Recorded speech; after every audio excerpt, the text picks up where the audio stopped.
হুট করে আত্মীয়তার যোগাযোগ বন্ধ করে দেয়? কেন রক্তের টান মুহূর্তেই তিক্ততায় রূপ নেয়? স্কিপ না করে দেখতে থাকুন। ভালো লাগলে পেজটি ফলো করুন, অন্যকে জানাতে চাইলে শেয়ার করুন। আর যাদের কাছে আমার ভিডিও ভালো না লাগে নিজ দায়িত্বে স্কিপ করে নিন। এর পেছনে কিছু মনস্তাত্ত্বিক ও সামাজিক কারণ রয়েছে, যেমন স্বার্থ এবং প্রয়োজনের সংঘাত। অধিকাংশ ক্ষেত্রেই আত্মীয়তার সম্পর্কগুলো টিকে থাকে কেবলমাত্র লেনদেন বা স্বার্থের উপর। আপনার যখন ক্ষমতা বা টাকা আছে তখন আত্মীয়দের অভাব হয় না, কিন্তু যেই আপনার সময় খারাপ যায় তখন প্রয়োজন ফুরিয়ে যাওয়ার সাথে সাথে তারা অদৃশ্য হয়ে যায়। আর এটাই হচ্ছে আত্মীয়তার সম্পর্কে টানাপোড়েন, ঈর্ষা এবং অসম প্রতিযোগিতা। সবচেয়ে তিতা এবং সত্য হলো, আপনার উন্নতিতে যদি কারো খারাপ লাগে কিংবা মন খারাপ হয়, তাদের মধ্যে একটা সম্পর্ক আত্মীয়তার সম্পর্ক।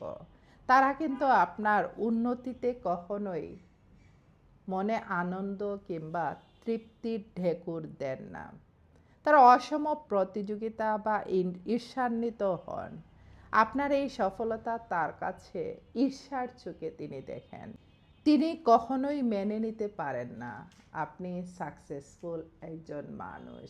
এই সাইলেন্ট কম্পিটিশন বা নীরব প্রতিযোগিতা থেকেই সম্পর্কের টানাপোড়েন চলে আসে। এই সাইলেন্ট কম্পিটিশন থেকে, নীরব প্রতিযোগিতা থেকে আমাদের মধ্যে সম্পর্কের একটা দেয়াল তৈরি হয়ে যায় নিজের অজান্তে।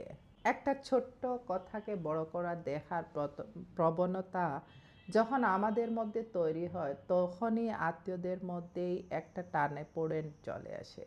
এর মাঝে যদি কোনো একজন তৃতীয় পক্ষ ঢুকতে পারে, তাহলে তো আপনার সম্পর্ক একদম ফিনিশ।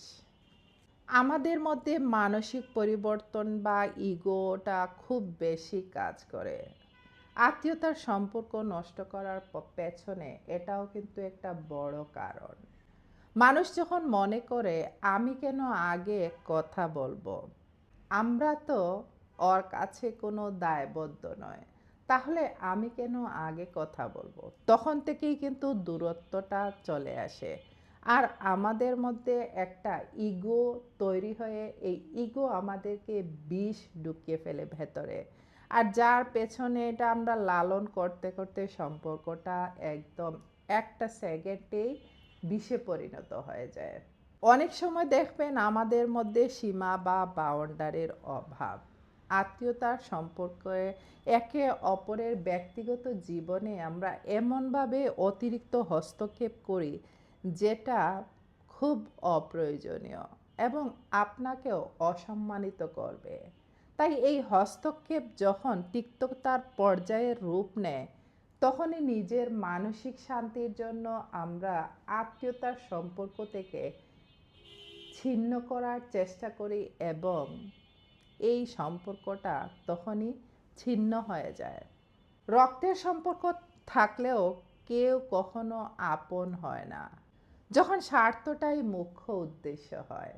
আর খারাপ সময়ে পাশে যারা থাকে তারাই তো আপনার আত্মীয়, তাই না? আপনার সফলতায় যারা ঈর্ষান্বিত হয় না, তাদেরকেই আপনি কাছে রাখুন, তাদেরকে আগলে রাখুন। মনে রাখবেন, আগাছা ঝরে গেলে গাছটি বেশি পুষ্টি পায়। আপনার জীবন থেকে বিষাক্ত মানুষগুলো চলে গেলে আপনার জন্য মানসিক স্বাস্থ্যের জন্য খুবই উপকারী। তাই মনে কষ্ট না নিয়ে শান্তিতে একটা ঘুম দিন। আপনি কি কখনো কারো কাছে কিংবা আত্মীয়র কাছ থেকে বড় কোনো আঘাত পেয়েছিলেন? কমেন্ট সেকশনে আপনার সুন্দর একটা মতামত লিখতে পারেন। আপনার সেই অভিজ্ঞতাটুকু শেয়ার করতে পারেন, আমি শুনতে চাই।